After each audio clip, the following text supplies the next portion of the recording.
Você acredita que é possível alguém se conectar com Deus ou sentir a presença de Deus por meio de um capacete? Dá uma olhada nessa matéria aqui, ó. Rapidinho. Já ouviram falar do capacete de Deus? Não. Consegue botar aqui? O que é o Capacete de Deus. De Michael Persinger. É aquele coisa que dispara simultaneamente os... É tipo uma estimulação magnética, Isso. só que os caras colocam nos dois lados do lobo temporal. De uma vez só? De uma vez só. Anula os dois temporal com uma carga. Eu não sei bem qual é a carga, mas não é uma carga de terapia. Ele é um capacete assim amarelo que vem um monte de eletrodo de um lado e do outro.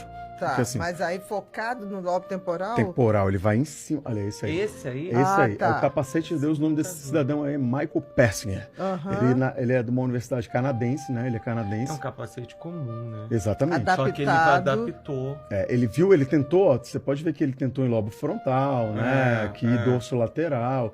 Mas ele, no temporal, ele conseguiu uma coisa. O quê? Conexão. Na hora. Ele tá aqui assim, né? E a maioria das pessoas, ateu. Ele selecionou ateus, né? Coloca lá, olha, você pode começar a sentir alguma coisa. 80% deles caem até no choro. Porque eu tô sentindo a presença daqui perto de mim, o Espírito Santo. Nossa, como é Deus, eu tô sentindo é Deus. Isso é Deus, ó, me arrepio de falar. Mas eles entram em transe em que eles sentem coisas, eles veem coisas. Muitos falam que veem o Espírito Santo, muitos falam que vê Jesus Cristo. Alone with her thoughts. And perhaps also with God? And it says you felt the presence of something. Yeah, there's like other things around me. Okay, can you describe them? They were just bodies of nothing. Not doing anything, just chilling. How many were just chilling? She actually counted them. You see her move her hand? Yeah. She was actually recreating it. Yeah. More than 80% of Dr. Persinger's subjects, whether they are religious believers or not, sense a presence from the God helmet. When the right hemisphere was being stimulated, she felt the presence of things around her. 5 entities that were faceless. I couldn't see, like, down. My body was, like, up more, so I could only see, like, above. Oh, above. Yeah.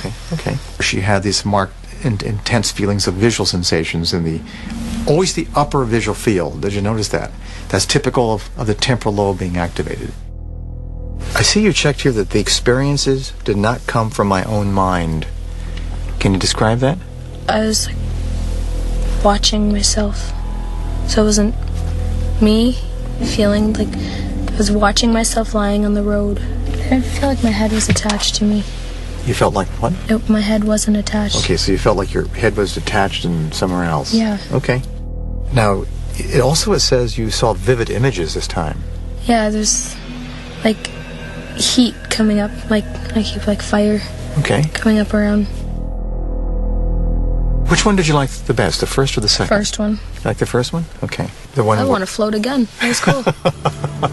Okay, well. Not too much liking the fire part of the second one, but I don't know. First one was awesome. And she had a classic experience that takes place in the chamber. Now imagine what that would be if she was sitting in a church pew, or a synagogue, or a mosque, or for that matter laying by herself at night in the middle of her bed, and this happened. Can you imagine how she would label it and the impact it would have on her entire life? There we go. Dr. Persinger's work raises the extraordinary possibility, not just that spiritual experiences can be induced, but that some of the most intense and influential religious visions in history may have their root in nothing more than the wiring of the human brain.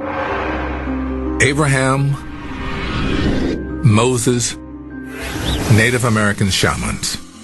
Almost all religious leaders and spiritual guides have attested that they were struck by vivid and thunderous messages from the Creator himself. In the history of religious experience, many of the great religious thinkers have electrical lability in the temporal lobe. Luther, as you know, who started Lutheranism, was struck by lightning. These are brief events that have powerful impact on people during those critical times of their life. And really the great challenge to science, and this is the exciting part, is not so much the fact that the brain's generating the experiences, is what are the stimuli? You've seen a few examples of the crude stimuli when we apply magnetic fields, but what about natural stimuli? What about stimuli that are manufactured or manipulated by societies?